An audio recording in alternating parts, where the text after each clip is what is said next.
Aí está o ministro Flávio Dino. Com muito prazer, mais uma vez, um papo com o ministro aqui. Ministro, eu acho que primeiro eu acho uma bobagem essa história de que, olha, o sujeito fez uma grande entrevista, olha, o cara é um grande entrevistador, olha, o cara sabe perguntar. Eu acho isso meio besta, sabe? Eu acho que a boa entrevista é quando o entrevistado quer falar sobre qualquer coisa, sobre o assunto que ele queira falar.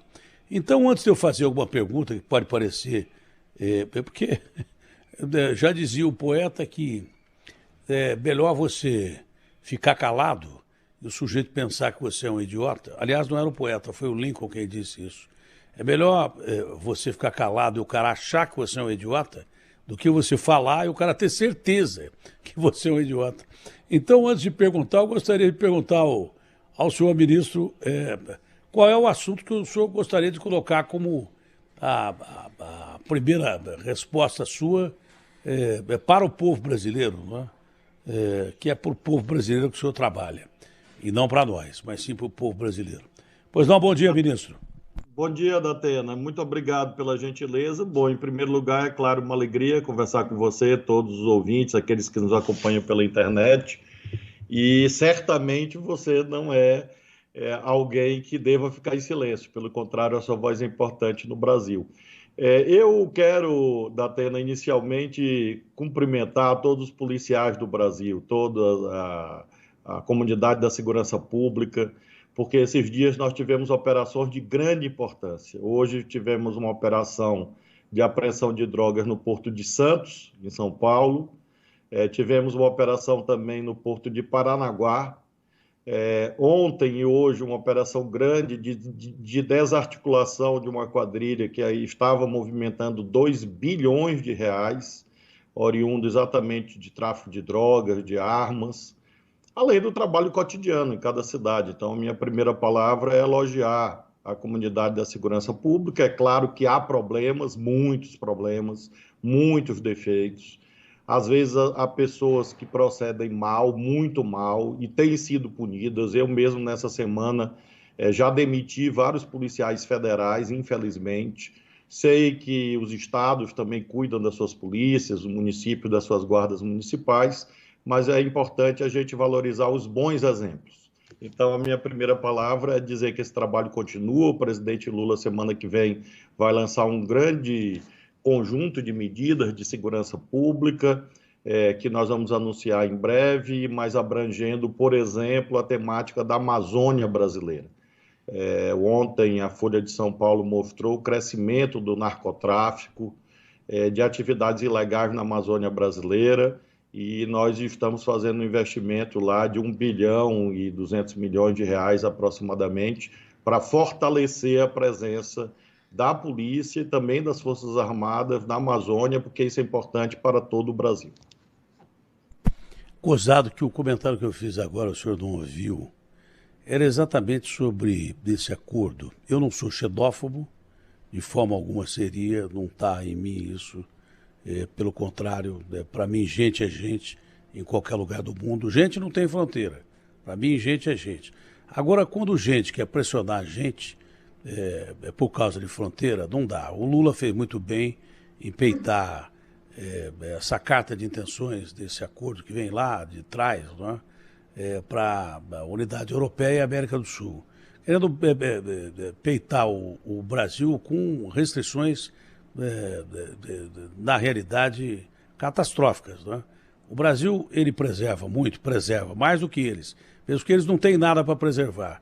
Eles acabaram com as florestas, mataram os povos nativos e agora querem que a gente preserve uma área maior do que a da Argentina, além do que a gente já preserva. O Brasil desmata pra caramba. O Brasil tem garimpo ilegal? Tem garimpo ilegal. O Brasil tem madeireiro ilegal? Tem madeireiro ilegal. Mas eu dizia que uma das formas de você permitir isso é exatamente largar para lá. Conservação ambiental não significa largar para lá. O estado do Amazonas, demograficamente, até por uma questão de lógica e preservação, é o menos ocupado do nosso território. Né? Mas você não ocupar com desenvolvimento sustentável, né? O senhor está falando em tropas, Eu estou falando ocupar com desenvolvimento sustentável. Por exemplo, remédio. A farmácia do mundo é a Índia. A farmácia do mundo é a China. Por que a farmácia do mundo não pode ser o Brasil, se na Amazônia nós temos a maior biodiversidade e remédio, a maioria é feito de planta? Tem coisa lá que cura doença que nem conhecemos ainda. Por que não fábricas instaladas na Amazônia com o desenvolvimento social sustentável e com supervisão do exterior? Por que não? Por que não você ocupar a Amazônia, que é demograficamente enorme, mas quando você precisa mandar um tubo de oxigênio para uma cidade do interior, como Coari, como aconteceu durante a crise da Covid, não tinha como chegar. Para chegar a uma reserva indígena, não tinha como chegar na reserva indígena. Porque você demorava 5 dias de carro e 2 dias de avião. Chegava lá, os índios estavam mortos já, por causa da Covid. Então, eu sou favorável à ocupação sustentável da Amazônia e do país. E outra coisa, os gringos têm que ajudar a gente a preservar. Falei com o Wellington outro dia, ele falou da atenção, porque no Piauí tem o maior sítio histórico aqui e tal, mais do que das cavernas francesas, mas eu preciso de dinheiro para sustentar. Só o Brasil não dá. Então, acho que a gente tem que tratar com calma esses acordos internacionais e acho que o Lula fez bem em peitar esse acordo da Unidade Europeia com o Mercosul. O ministro está aí ainda, porque desapareceu a imagem. Caiu, ô João? Caiu da tela, infelizmente. Caiu o ministro, a gente está reconectando agora. Já estamos ligando de volta para ele. Eu não consigo fazer uma entrevista inteira, cara. É difícil. Complicado. Né? Pior que ele nem ouviu. Conectar por telefone, porque a entrevista fica prejudicada. No começo da entrevista cai, né? Já fica prejudicado. Agora o ministro está me ouvindo. O senhor chegou a ouvir a última exposição que eu fiz, ministro? O senhor chegou a ouvir? Agora não tem áudio. Agora não tem áudio. Você tem que apertar algum botão, tá difícil ali.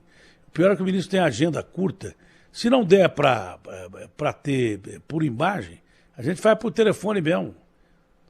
Antes da televisão, a vida funcionava normalmente.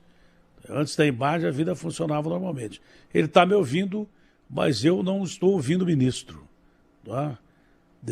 A hora que tiver som, pode conectar por telefone mesmo, João.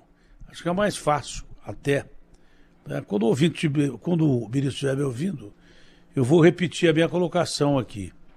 É uma pena, porque o ministro é uma figura importante pra caramba, já cumprimentou as polícias do Brasil. Tá? Eu ia fazendo uma colocação em cima daquela que ela fez e que eu fiz no meu comentário, que é importante. O Brasil precisa preservar aquilo que ele tem, exatamente ocupando com o desenvolvimento sustentável áreas que são largadas ao léu. Entendeu? Não adianta só botar tropas lá que os bandidos vão continuar entrando. Se houver uma ocupação legal sem ferir a floresta, seria muito bacana. Tá? Você dá emprego, tá? Gere divisas para o Brasil. Está me ouvindo agora, ministro? Está me ouvindo? Mas não tem áudio, né? Não tem áudio. Não tem áudio. Dá para ligar por telefone um velho jornalista de 50 anos, quando fala pela 4ª vez para tentar ligar por telefone, é melhor vocês me atenderem, porque senão eu vou acabar perdendo a paciência e depois me chamam de grosso. Liga por telefone. Eu não preciso ver o ministro, nem o ministro me ver. Nós queremos ouvir o ministro. Entendeu? Já falei 4 vezes. Se não está funcionando esse negócio de Skype, liga por telefone. O Grambel vai funcionar. Quer apostar que vai funcionar o Grambel? Tá? Bom, enquanto nós estamos tentando resolver aqui... agora o ministro está me ouvindo. Está por telefone, ministro? Eu continuo pelo mesmo meio. Então tá bom, deixa eu ver o ministro aqui então. Ministro, eu fazer uma colocação que eu não sei se o senhor ouviu. Em primeiro lugar, foi fundamental o que o senhor disse, e eu fiquei muito feliz em saber que da prisão daquele Dezinho, que é um perigoso criminoso do PCC, que vivia de forma nababa pelo nordeste do país, em condomínios e tal. Só numa transação ele faturou aí 1,2 bi para o crime organizado. Fiquei feliz em saber que nessa investigação, entre as polícias, estava também a BIM, Sistema de Inteligência Brasileiro. Eu não sabia disso. Fiquei muito feliz. O que mostra que o Brasil, que não produz droga, ele é limítrofe de países que produzem droga, Bolívia, Peru, Colômbia. Mas aqui nós não produzimos droga. Temos alguns laboratórios agora e coisas que tais, mas a droga vem de fora. Só que o Brasil era usado como corredor para drogas, né? Estados Unidos, África, Europa. Agora é o segundo maior consumidor de cocaína do mundo. O PCC está incomodando até autoridades de inteligência americana. Então, nós precisamos cada vez mais combater o crime organizado e fiquei muito feliz em saber que uma agência de inteligência no Brasil também faz parte desse combate ao crime.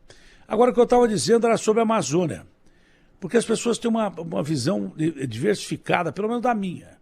Não é? Eu sou preservacionista, eu sou ambientalista e quero preservar tudo que é nosso para nós e para o mundo, para os nossos netos e para o mundo. Só que preservação não é largar lá. Preservação não é largar lá. E só mandar tropas não vai adiantar.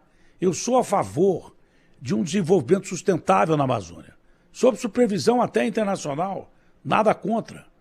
Mas se a gente tem a maior biodiversidade do mundo, tem cura na Amazônia que os xamãs antigos já sabiam que a gente não sabe.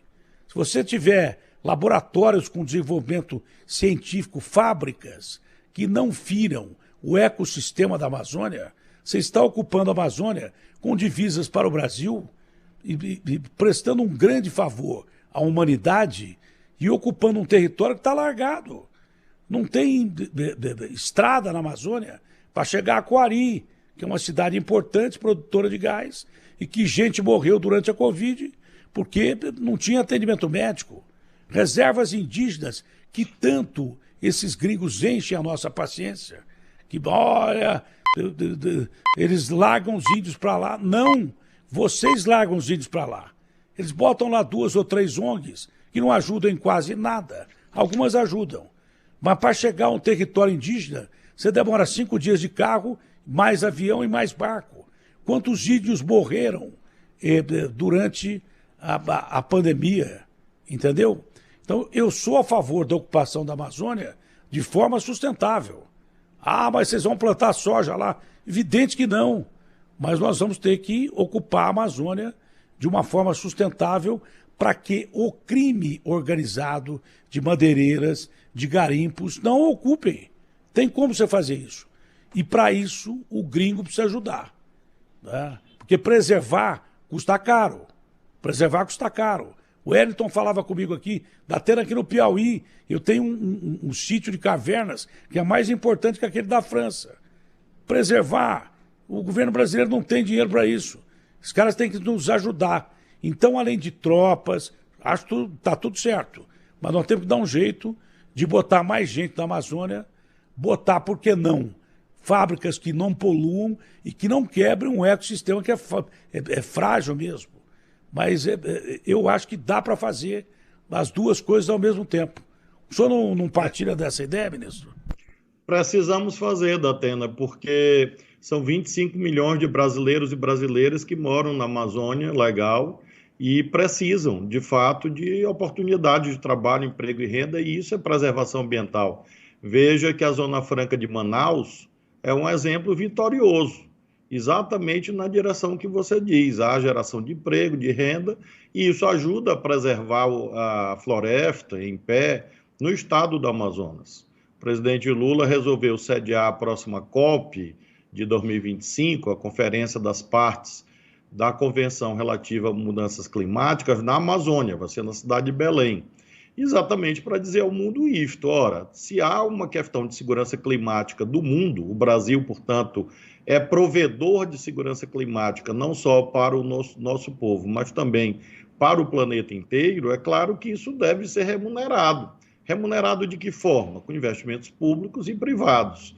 essa ampliação que nós vamos fazer na segurança da região vem exatamente de aportes do chamado Fundo Amazônia, em que há doação de alguns países. Agora é preciso que todos os países façam e que haja o reconhecimento que o Brasil presta serviços ambientais, presta serviços ecossistêmicos e, portanto, merece, não como uma benemerência, como um favor, mas uma obrigação de que os outros países, as outras nações, o setor privado, de modo geral, reconheça isso de verdade. Porque, veja, se a Floresta em Pé não tiver a compensação econômica, é claro que o incentivo a atividades predatórias, como você disse, é muito grande. E não é só a polícia que vai resolver o problema da Amazônia. E você cuidar da Amazônia, cuidar do meio ambiente, é uma tarefa nacional. Interessa quem está de São Paulo nos ouvindo. Não só pela questão das chuvas intensas, ou da falta de chuvas, ou do calor excessivo e por aí vai. Agora mesmo temos muitos fenômenos climáticos extremos no Brasil, mas também pela dimensão da criminalidade.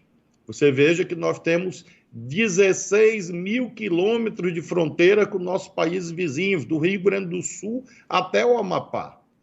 E veja, por exemplo, que uma das fronteiras com maior dificuldade do mundo é entre os Estados Unidos e México, que é uma fronteira quase 8 vezes menor.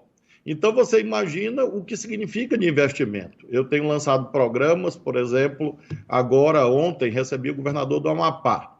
Então, tem problema lá de crescimento de crime organizado. Eu estou mandando mais recursos para lá, para que possa ajudar o estado do Amapá. Temos operações no Mato Grosso do Sul, no Mato Grosso, no Paraná, de norte a sul do Brasil, no Acre, apoiando os estados, porque nós temos as polícias estaduais e nós estamos agregando um elemento fundamental da Atena, que são as guardas municipais.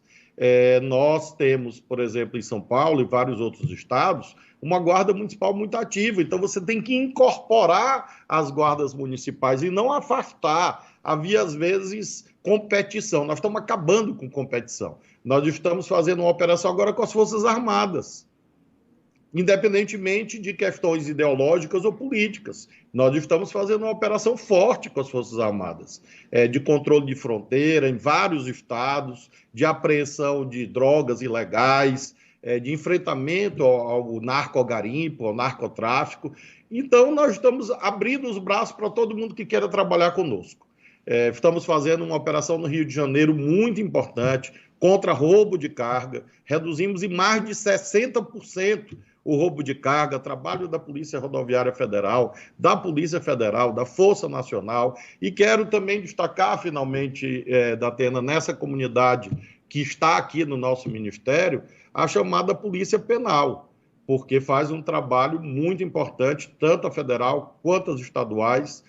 Agora nós vamos conseguir aqui avançar na valorização de um setor da polícia e nós temos projetos para as polícias federais, assim como também estamos apoiando a tramitação do Congresso do Estatuto da Polícia Militar, a Lei Orgânica da Polícia Militar e a Lei Orgânica da Polícia Civil. Bom, é a primeira grande autoridade do seu tamanho que eu vejo reconhecer uma guarda municipal, que eu já venho falando faz tempo sobre isso. Eu acho que é importante a guarda ir lá e preservar uma estátua de um cara que fez bem para o Brasil há 300 anos atrás. Mas é muito mais importante você preservar a vida. E as guardas municipais, elas auxiliam muito as polícias regulares. Então, fico feliz de ouvir isso do senhor, porque eu já digo isso há algum tempo. Olha, pode parecer uma volta à Lava Jato, é perigoso alguém me prender agora, porque quem participou da Lava Jato e uma criminalização da Polícia Federal naquela época, que pode ter exagerado, mas de um todo alguma coisa de crime tinha ali. Tanto que um monte de bandido político foi levado para a cadeia, colocado na rua de novo depois. Mas pelo menos foi levado para a cadeia. Eu não entendo, por exemplo, como é que o Cabral, que toma 400 anos de cadeia, de repente está na rua. Não entendo como é que o Gedel, que aparece com 51 milhões no bolso de um apartamento, está na rua, o Cunha, e esses caras todos. Então a Lava Jato de todo lá não foi tão ruim assim. A classe política não pode nem ouvir falar da Lava Jato. Então falar contra a empresa hoje é perigoso você perder o emprego até. Como eu não estou mais nem aí com perder o emprego ou não, o lance é o seguinte, eu li hoje que a Vale do Rio Doce vem exportando há não sei quantos anos, mais de 20 anos, aí, sei lá, ou quantos anos, o rejeito do cobre, como se fosse rejeito do cobre, mas era ouro, e que lesou numa CPI realizada no seu estado, em meio bilhão o Estado e 20 bilhões a nação brasileira, exportando ouro como se fosse rejeito de cobre. Isso tem que ser fiscalizado pela CPI? Tem, mas tem que ter punição também, não, ministro? Que isso é um atentado contra a segurança nacional. A Vale já destruiu Mariana, já destruiu Brumadinho e sempre se safa quase que livre dessa daí. Mas agora, isso é contrabando de ouro, do meu ponto de vista. Datena, eu até te agradeço o alerta, porque claro que eu leio muita notícia todos os dias, porque é um insumo importante do meu trabalho, mas essa notícia concreta eu estou tomando conhecimento agora. Então, eu vou imediatamente... agora que eu vou perder emprego, meu. Então eu vou agora que eu vou perder emprego, meu. Vai não, tomar providências de apuração, porque eu não vi. Agora, obviamente, a empresa tem que ser notificada. E acho que você tem razão. Está na capa do UOL, está na Folha de São Paulo, está no... Eu vou olhar em seguida. O senhor tem 300 mil coisas para fazer. Não, bom, mas eu vou ser olhar. rápido, porque a entrevista ficou prejudicada, porque caiu a linha e o senhor tem agenda. O caso do Bolsonaro, que depois, mais uma vez, que não tinha nada a ver, que foi o Marcos Duval, o Daniel Silveira, que ele não tem nada a ver com golpe, o Mauro Cid, que faz depoimento de farda. Como é que o senhor está vendo essas questões golpistas todas envolvendo o ex-presidente? Tudo está em apuração. Importante em relação a esses fatos, nós temos uma atitude equilibrada, ou seja, nem uma atitude de perseguição, nem uma atitude de proteção. A atitude deve ser de acordo com a lei. Então, é o que nós temos buscado. A Polícia Federal atua de modo independente, ou seja, não há ingerência política. Agora, eu cumpro o meu papel exatamente de proteger essa independência. Não há pressão, não há cobrança, nem para investigar ou deixar de investigar. Essa é uma mudança clara. É o meu papel, está na Constituição, artigo 87, devo cumprir. E cada delegado investiga e manda à justiça aquilo que acha que deve mandar. Eu jamais disse, olha, uma pessoa tem que ser punida. Não me cabe, quem julga é a justiça. Eu tenho, obviamente, direito de opinar, mas não de decidir exatamente pela independência desse sistema de justiça no Brasil. Então, as investigações estão andando, são problemas graves de várias ordens, porque você não pode usar dinheiro público e você não pode se apropriar de instituições públicas para impor, por exemplo, um golpe de Estado, rasgar a Constituição, rasgar as leis. E havia tentativas, não eram só conversas de WhatsApp, e não era a ação de um ou dois desvairados, ou insanos, ou insensatos. Havia um grupo grande que se ocupava dessas conspirações, e isso nos Estados Unidos, no Brasil, na Alemanha, em qualquer país do mundo é uma coisa muito grave, e as investigações devem prosseguir e vão prosseguir. Olha, tem sinais positivos da economia do governo, isso é muito bom, né? Eu nem sei se só por ações do Haddad, que é um sujeito que eu não gosto, eu nunca me dei bem com o Haddad, e ele nunca vai estar bem comigo, a gente vai morrer inimigo. Inimigo assim, ele não gosta de mim, eu não gosto dele. Mas ele está fazendo um belo trabalho, um belíssimo trabalho no setor que ele está dirigindo a economia brasileira. Eu não gosto de ser injusto. Eu posso não gostar do Cabra, mas eu não posso ser injusto. Ele está indo muito bem. Então há sinais positivos da economia brasileira, apesar desses juros de usura, agiotagem, provocados pelo Banco Central.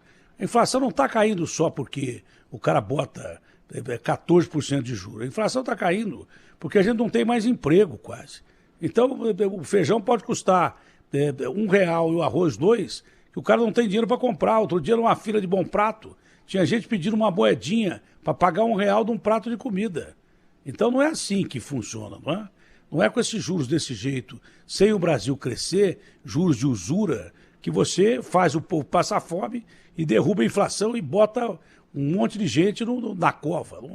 Não é dessa forma. Mas a economia está indo bem. Só que nós temos uma herança de um sistema terrível. O Brasil é o maior concentrador de renda do mundo. Só perde para o Catar, mas o Catar não vale, porque o Catar tem dono. Então aqui tem, só para explicar, né? Tem pouco rico que concentra a maior renda do Brasil e a maioria morre de fome. A ONU divulgou um relatório que 70 milhões de brasileiros estão na linha de fome, abaixo da segurança alimentar. Isso significa uma herança de tudo isso que eu falei, não é desse governo. É uma herança da construção da história do nosso país, que é extremamente capitalista e contra uma coisa chamada democracia. Democracia não é fome, não. Democracia é distribuir igualdade, emprego, comida no prato, distribuir saúde, educação. E quanto a isso, por que a pergunta ao ministro da Justiça? Porque a maior injustiça do mundo, no país que é o terceiro produtor de alimentos do mundo, é rico em tudo, em energia limpa, em minério, né? Até em cloreto de potássio, que o Canadá comprou a exploração do subsolo lá no Pará e não usa. Sabe, o Brasil é rico em tudo. Por que tem tanta gente morrendo de fome? E isso prejudica o sistema judiciário brasileiro e, acima de tudo, talvez seja a maior injustiça com o povo brasileiro, que é gente morrendo de fome no paraíso.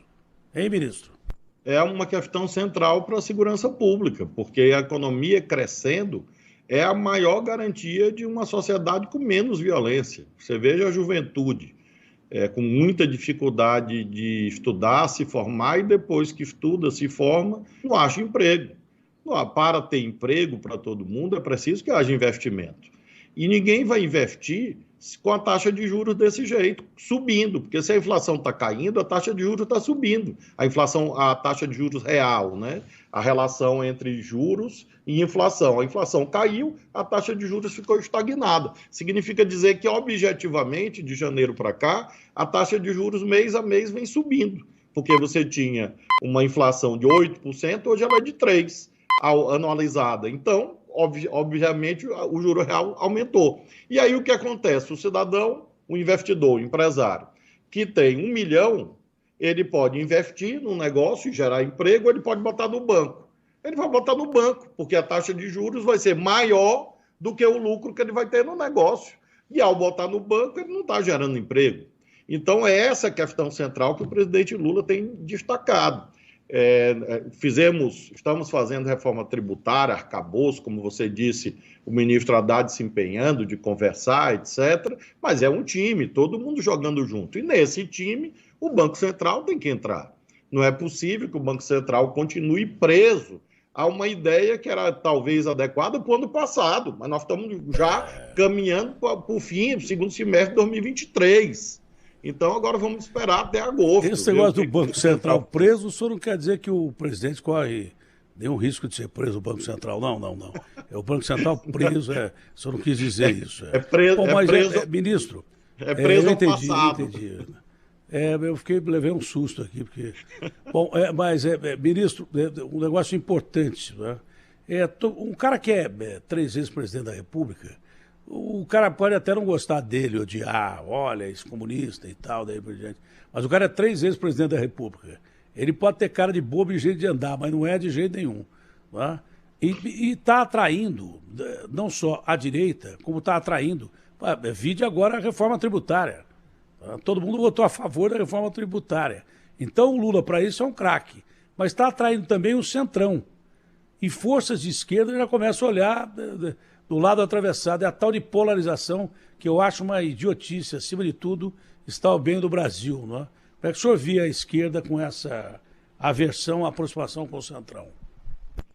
A democracia diz que quem ganha governa. Então nós não ganhamos só com a esquerda. Nós ganhamos com a esquerda e também com outros setores políticos que estão no Ministério do presidente Lula e no Congresso Nacional, quem elegeu os deputados e os senadores Não foi o presidente Lula, quem elegeu foi a população. Então, o presidente Lula não pode deixar de conversar com quem foi eleito pelo povo. Então, é assim, a gente não consegue, nem na nossa casa, graças a Deus, impor a nossa vontade. Você tem que conversar com a família, com seus parentes, filhos, esposa, para poder decidir as coisas básicas do dia a dia. Imagine num país desse tamanho. Então, num país desse tamanho, aqui, por exemplo, no Ministério da Justiça e Segurança Pública, eu não olho quem é o secretário, não olho o partido do governador. Eu olho exatamente a população que elegeu aquela pessoa, mesmo que eventualmente eu não goste dele. E é isso que o presidente Lula tem orientado, e como você diz, é uma pessoa de grande experiência, respeitado no mundo inteiro, por isso tem sido muito demandado, inclusive, a opinar no planeta, e isso é importante para o Brasil, porque isso significa espaço para os nossos produtos, espaço para nossas empresas, significa atração de investimento. Então, ele tem tido um papel realmente de enorme vigor, de enorme vitalidade. E isso é louvável, como você disse. Tem que não goste. Agora, não gostar é diferente de querer impedir de governar, dar golpe, agredir. É esperar. Quem não gosta, espera a próxima eleição. Nós estamos tocando o barco, os indicadores econômicos estão melhorando, os indicadores sociais ainda com muito problema, mas nós estamos trabalhando juntos para reduzir a pobreza, a exclusão. Na nossa área institucional de segurança, o presidente vai liberar agora 1 bilhão e 100 milhões para os estados, para todos os estados na área da segurança pública. Nós já desobstruímos, desempossamos recursos que estavam parados aqui do Ministério de mais de 2 bilhões de reais. E isso vai para todos os estados, independentemente de ser situação de ser oposição. Então, eu concordo com você, Datena, que é preciso dialogar de modo amplo e aí conversar com quem foi eleito. E depois, quem não gosta, é importante ter espírito de paz. Acho que o Brasil está precisando de paz, nós estamos tentando isso. Houve 8 de janeiro, que foi um monumental erro, uma tragédia. As apurações judiciais estão andando. Nós estivemos perto de um golpe, pelo que vocês apuraram já, ministro? Porque muita gente quer desmoralizar o dia 8, e me parece que foi uma tentativa de golpe clara, articulada. Nós estivemos perto de um golpe? Estivemos, infelizmente, olhamos o abismo, porque era um pessoal violento, com muito dinheiro, e tentou instigar as Forças Armadas. Não tiveram êxito. Havia aqueles que simpatizavam com aquilo, permitiram aqueles acampamentos, aquelas coisas ilegais, mas a imensa maioria não aceitou, nem antes da posse do presidente Lula, nem depois. Então, eu tenho conversado muito com o comando das Forças Armadas, com o ministro da Defesa, ministro Múcio. Nós temos trabalhos em comum, somos vizinhos aqui e temos projetos em andamento, e acho que as Forças Armadas não embarcaram naquilo ali. Mas havia gente, sim, financiando, botando bomba, comprando arma, quebrando as coisas, invadiram os prédios públicos. Era, sim, uma tentativa de golpe de Estado fracassada. Mas houve essa tentativa e havia, inclusive, Datena, todas as investigações estão mostrando, planejamentos por escrito. Então não foi assim, as pessoas acordaram no dia 8 e disseram, vamos ali quebrar o Palácio do Planalto, vamos quebrar o Supremo. Não. Havia planejamento, havia direção, havia gente pagando comida, pagando as pessoas, havia gente armada aqui. A polícia do Distrito Federal, infelizmente, não cumpriu o que foi planejado. Eles conseguiram entrar aqui nos palácios, mas depois ficaram isolados. Aí a polícia reagiu, a sociedade brasileira disse que não aceitava. Nós superamos isso. Agora vamos deixar isso na justiça e o Brasil precisa de paz. Quem quiser trabalhar para o Brasil crescer, é ter paz, trabalhar junto. Eleição em 2026, está muito longe. Temos muita coisa a fazer.